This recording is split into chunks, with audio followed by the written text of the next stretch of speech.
Welcome to the Fantha from Down Under.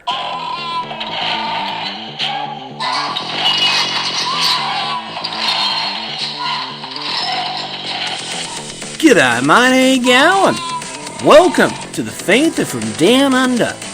Recorded live at Quinlan's Cantina on the Gold Coast of Australia. It's time to chat some Star Wars with your host, Adam O'Brien, the Fantha from Down Under.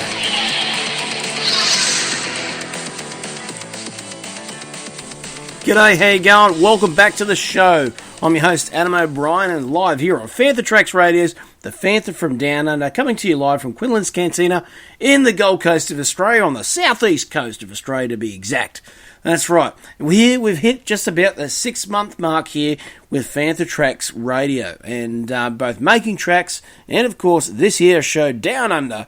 The Fantha from Down Under been going for quite a while, so we thought we'd have a blast from the past episode. That's right, we're going to look at little snippets from the amazing array of people we've had on the show over the last 6 months, whether it be Vanessa, Marshall, Eric Walker, Adam Bray, you name it, lots of others we've had on here. We're going to look back at those episodes. So if this was a TV season, you'd call it, your filler episode, but this is actually our flashback episode. So we're going to be looking at all that. And of course, we're going to be chatting some Star Wars, all here on the Fantha from Down Under.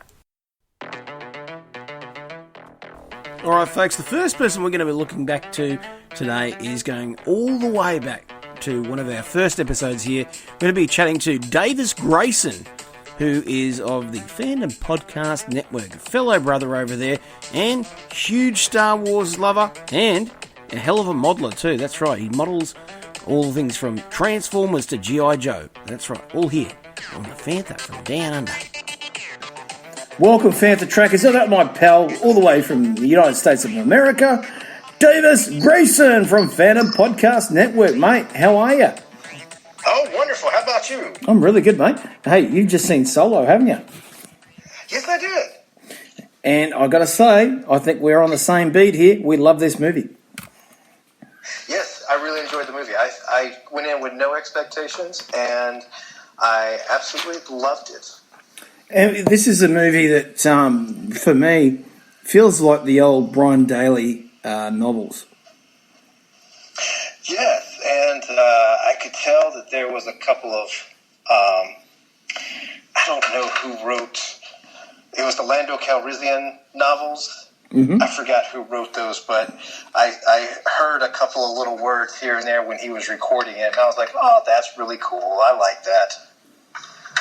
Oh, that's brilliant, wasn't it? Like, what I love too is that there's little Easter eggs here and there if you listen to it. Like, if you look really deep into some of those scenes here and there, and some of them are pretty right in front of you. Some are a little bit harder to find.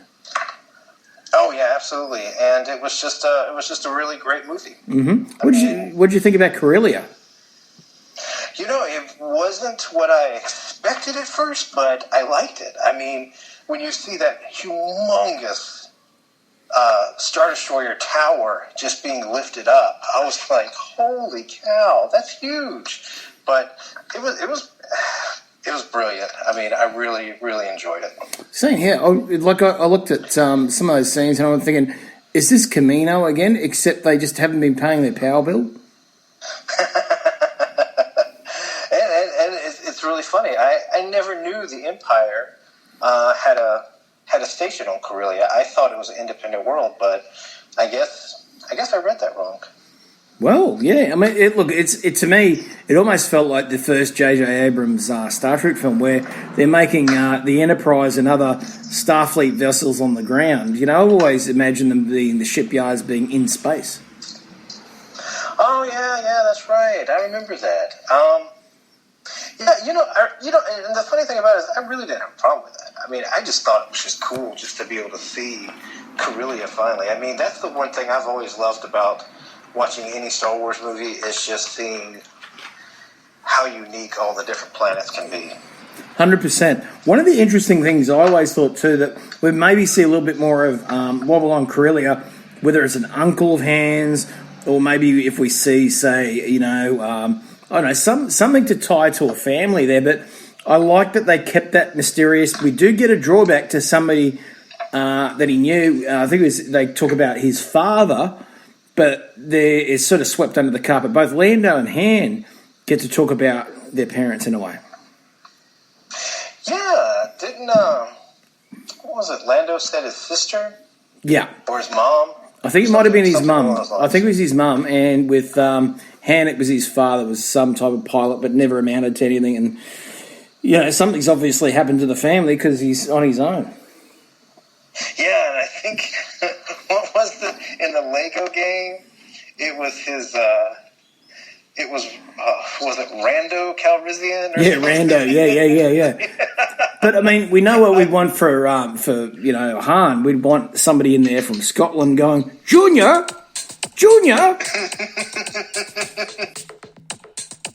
There you go, folks. I hope you've enjoyed that little snippet. Go back into our back catalogue and check out that episode. It was great fun.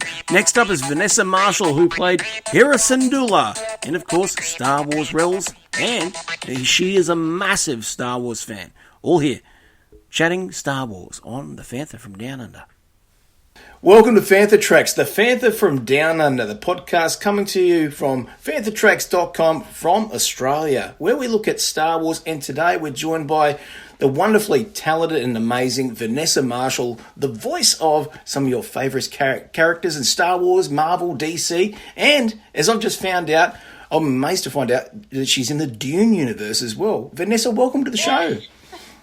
That's right. Thank you so much. Thank you for having me. It's amazing the amount of things that you think you may have heard the voice of one of your favourite voice actors or actors in any whether it's a show, film, you name it.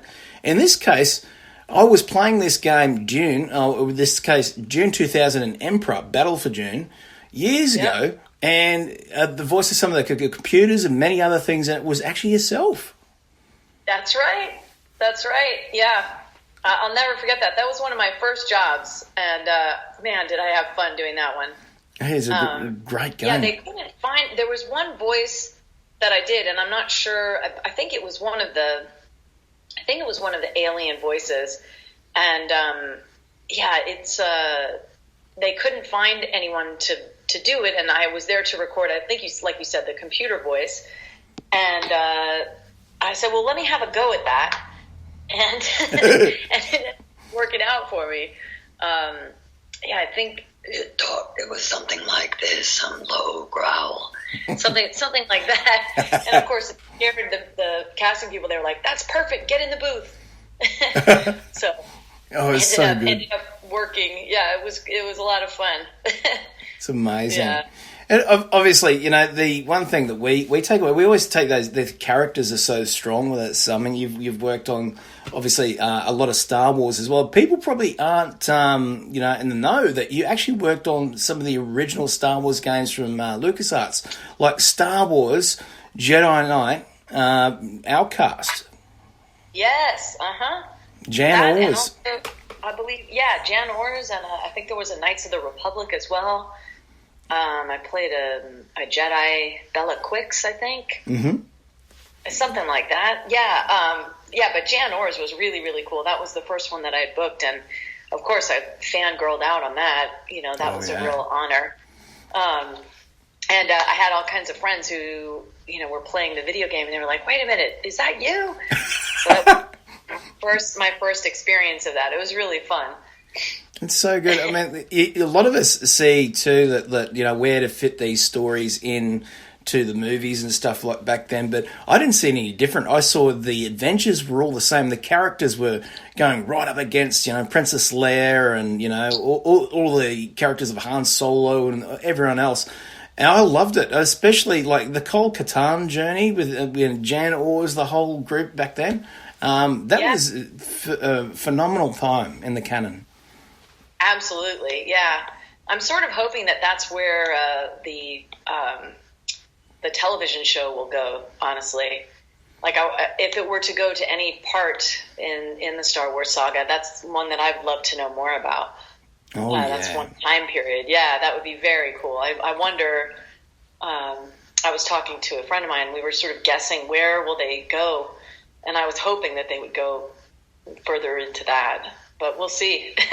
Oh, there's so much there. I mean, look, there's always been talk of, I think out here in Australia, I don't know how far these rumours went back in the days when GL was still, planning some type of live action project for TV. Yeah. And I remember they were talking about it's going to be very much a underworld, like a Goodfellas almost, or a Godfather in the Star Wars universe. Obviously, it would head to Hut Space, maybe. I don't know. Smugglers, scoundrels, all the fun stuff. That's awesome. I like it. Which I thought, that's right up there. And I think I know an actress that could definitely, actors in general that should be involved in that. So, Vanessa Marshall, That's awesome. Yeah, I mean, you think about it. Some of these great ideas that we've had, whether it's gone to novels, it's gone to the video games, they can really be explored in a television environment. Absolutely. Next up here on the show, we've got the very first Mace. That's right. Before Mace Windu, there was Mace Tawani, and he's a dear pal and fellow musician. Here we go for our final interview tonight. Eric Walker of Caravan of Courage, and of course, amazing musician himself. How you going, Eric? How are you, mate? All right, folks, welcome back to Fantha Tracks, the Fantha from Down Under. And we're going to get a little bit musical here, folks. That's right, because we're always inspired to be musical. Star Wars is a musical universe. George Lucas even said that 80% of the experience of Star Wars was John Williams' score. You never know. But joining me is the original Mace Tawani from, of course, the Ewok films. And, of course, he's a musician in his own right. The one, the only, Eric Walker, mate. How are you? I'm fine. The OM is in the house. How are you? How are you, my good friend down in Australia?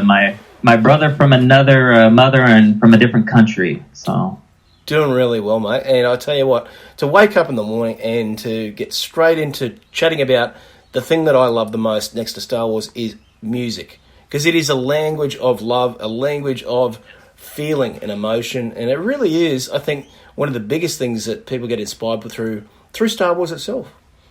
Yeah, no, Star Wars, without the wonderful John Williams score, I mean, come on. And that's that's a 50% of what the experience, Some people say even more, but I'll say 50%. So, without a doubt. And I think one of the things that I always take away with it, when you're not watching the films, if you're often you're just doing your daily tasks, you're doing your job, whatever it is, you could be washing the dishes after dinner. You could be humming that music because it's so intrinsic into what the identity of that is that it becomes part of you. Yeah, for sure. I mean, who hasn't hummed the Star Wars theme,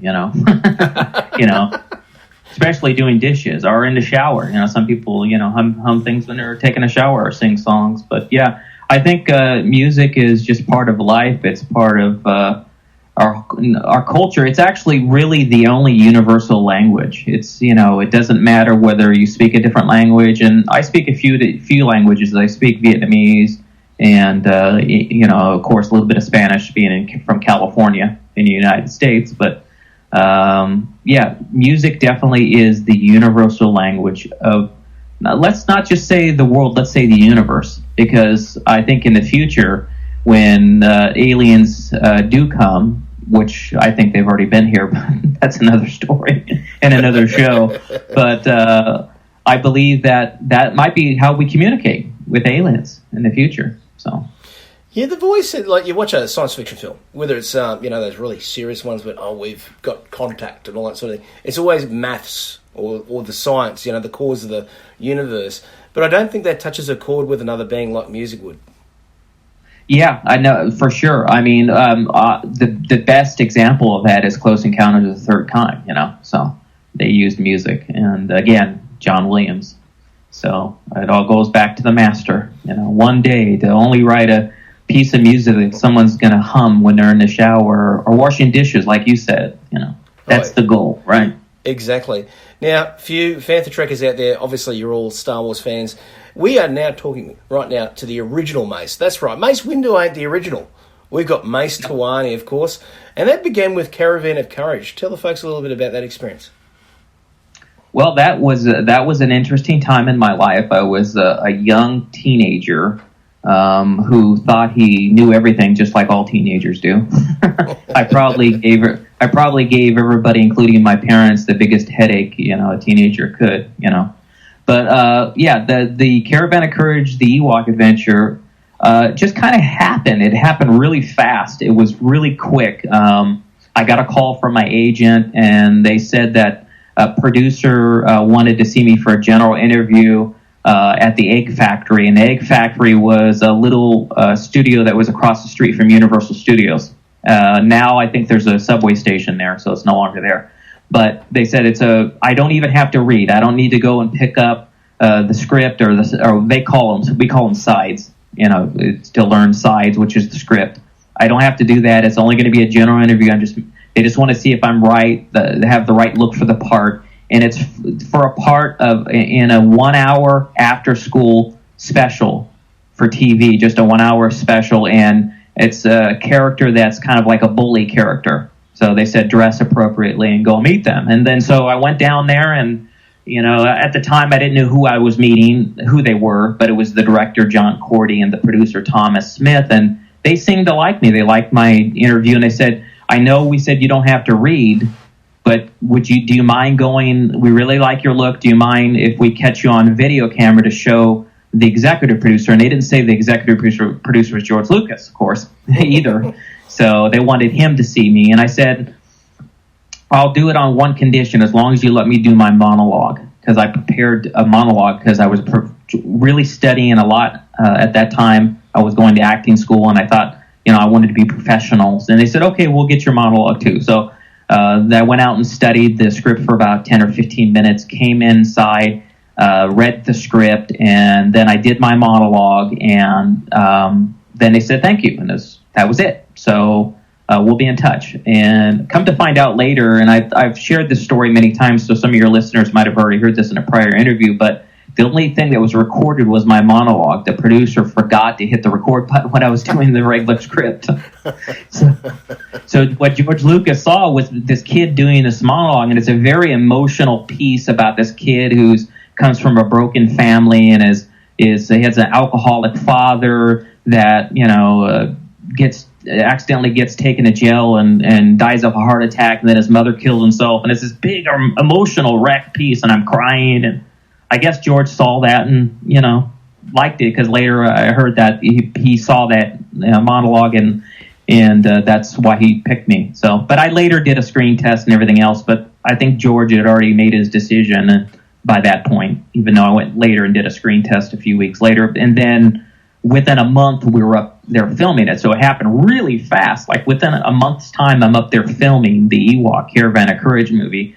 And I heard that they spent a long time looking for Mace. I heard that they had auditions in New York, they had auditions in Chicago, Los Angeles, and I was one of the last people that kind of walked in the door. So I guess they didn't think they found the right person. And at that time, I looked a lot like Mark Hamill, Luke Skywalker, so maybe that had to do something with it. And I'm sure, I don't think my name had anything to do with it, but my last name is Walker, and people in the past used to say, oh, did he pick you because your last name is Walker, like Skywalker?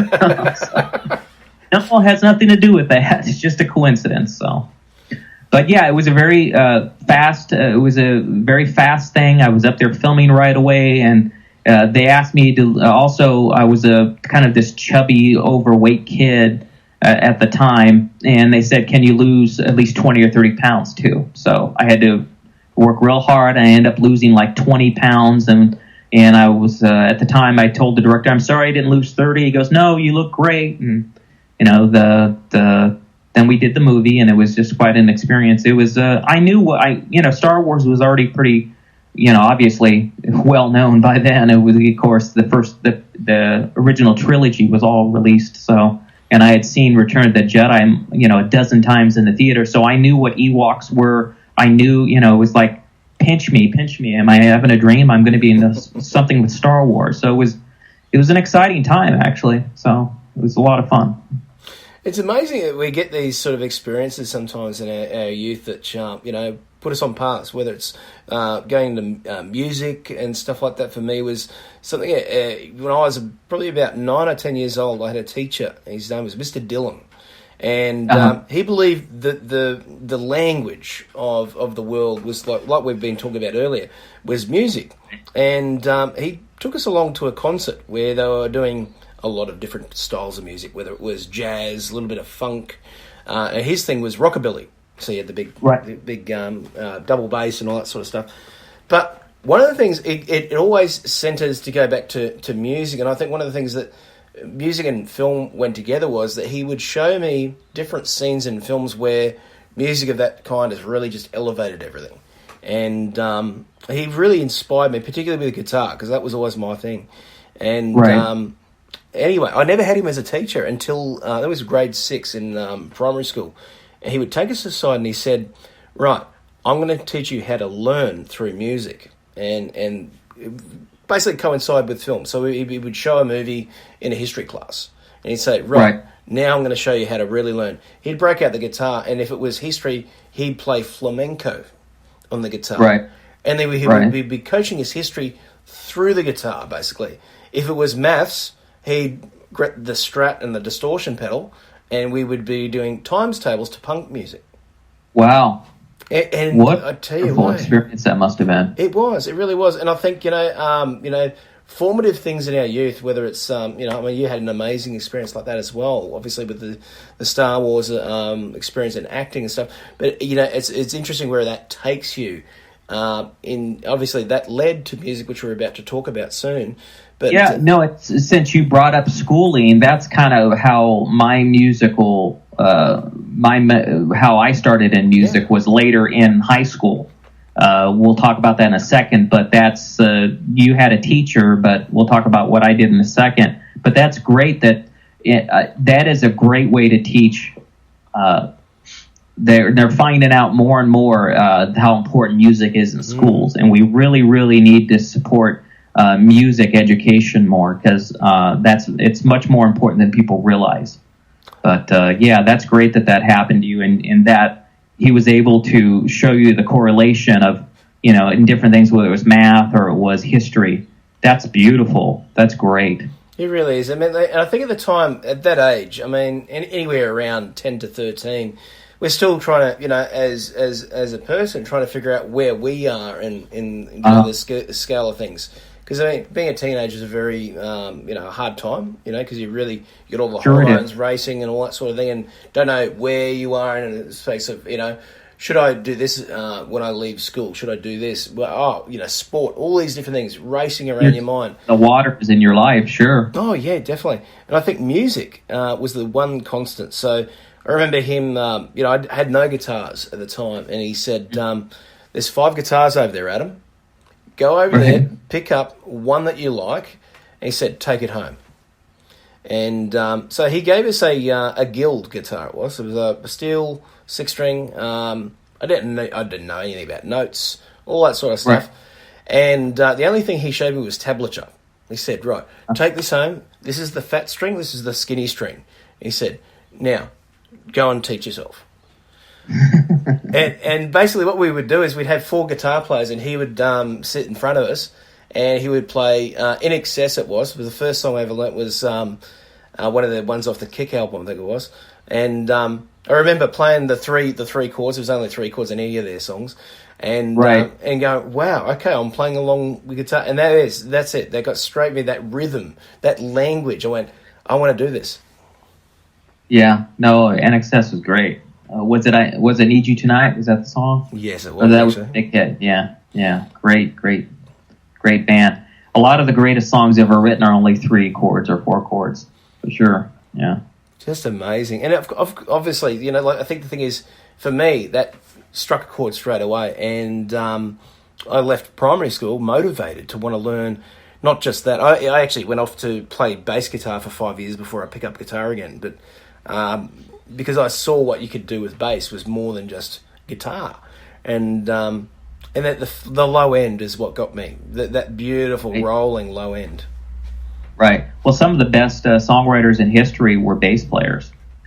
And it's just because they're controlling the rhythm, they're controlling the way the song goes, and a lot of times the underlying melody.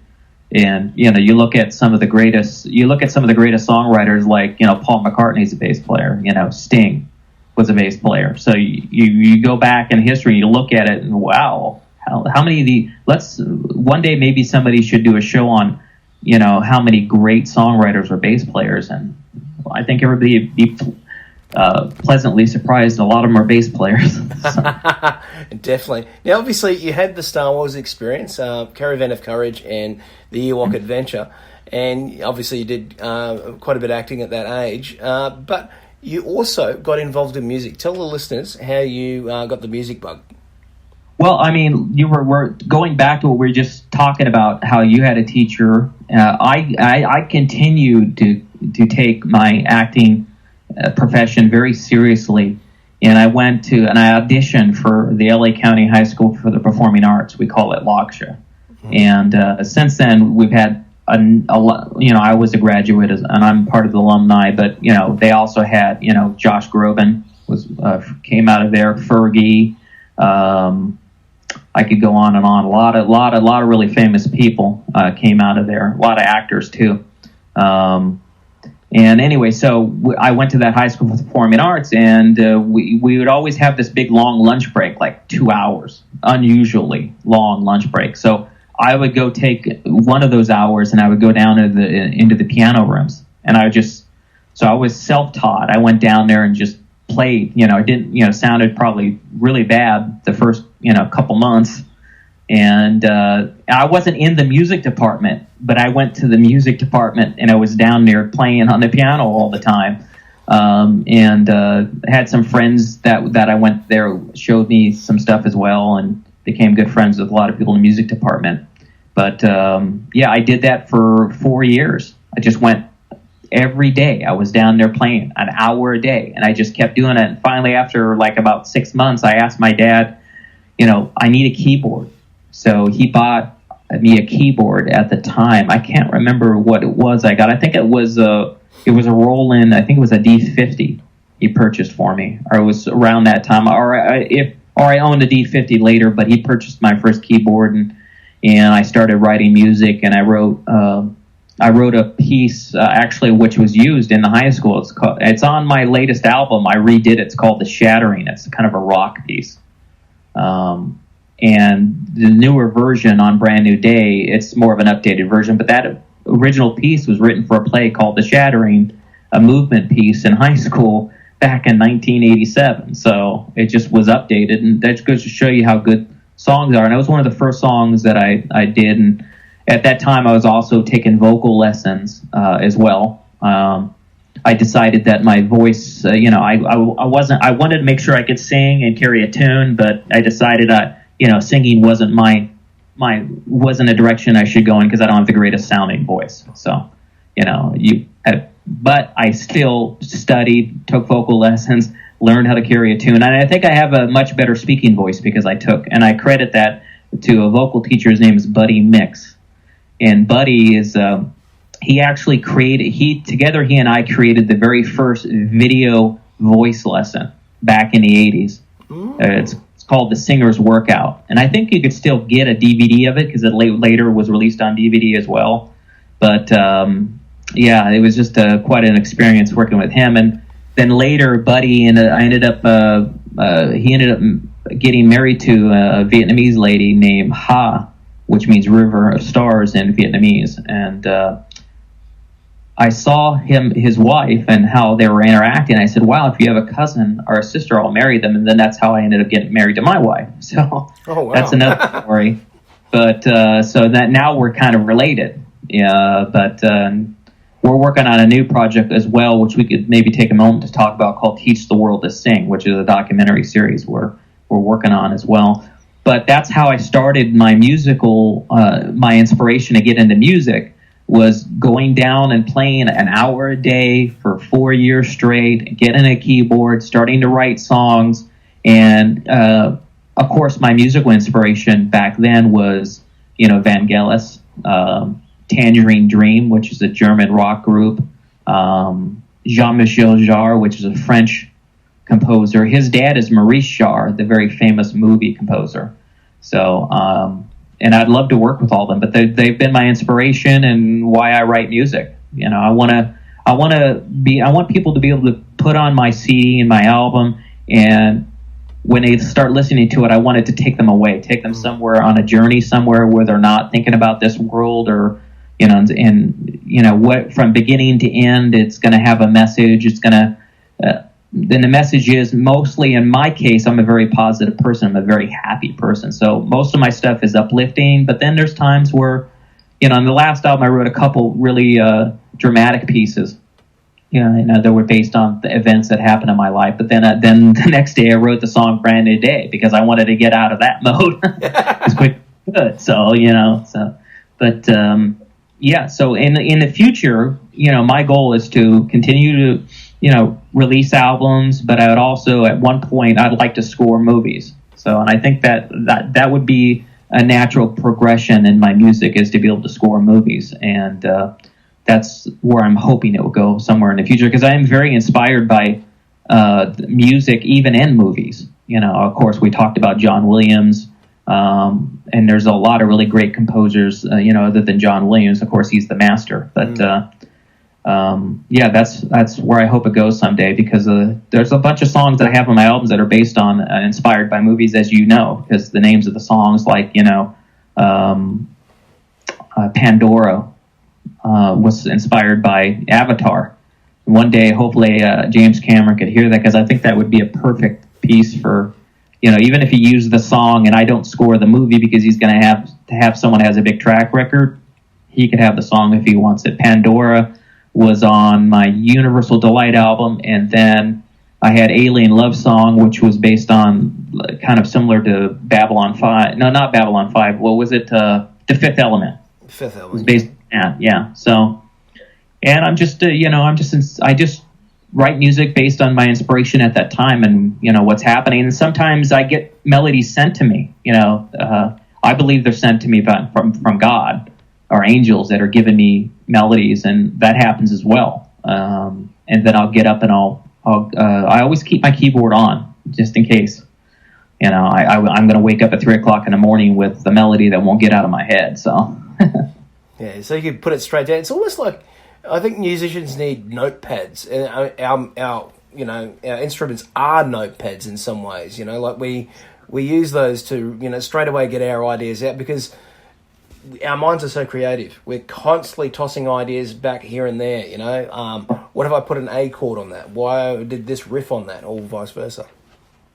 Right, and you know, and sometimes, you know, I get too lazy and I'll hit the recording device and I'll hum it the best I can, of course.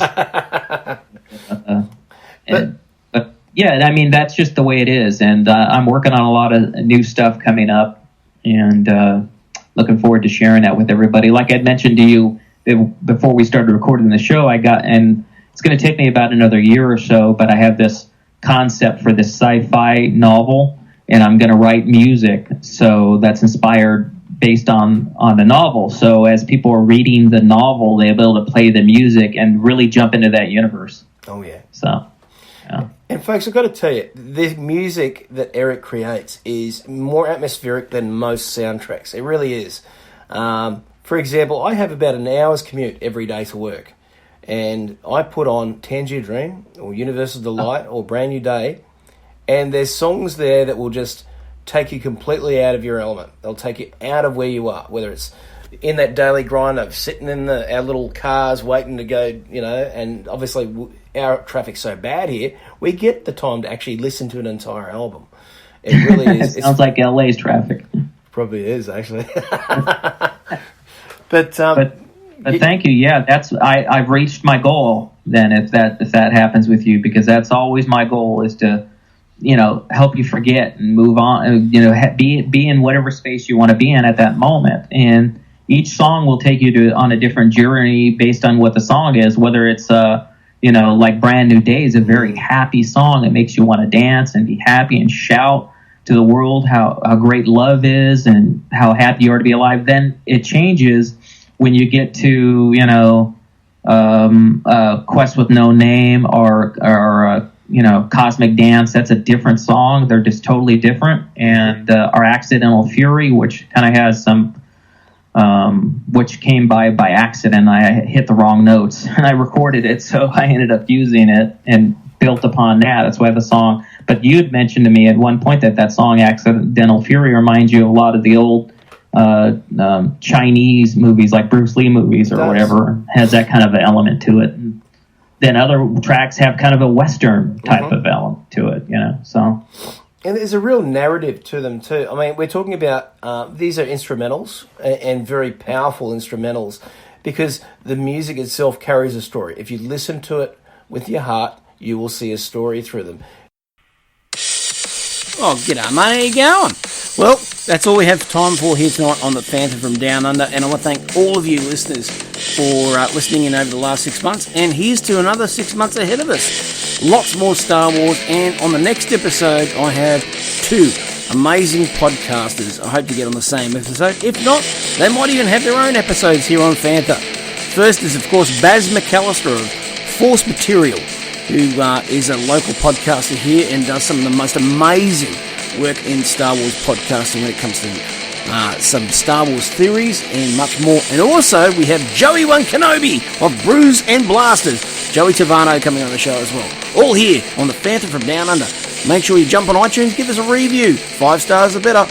And also, make sure you check out Making Tracks. And subscribe to Fantha Tracks Radio on iTunes. May the Force be with you. We'll catch you next time.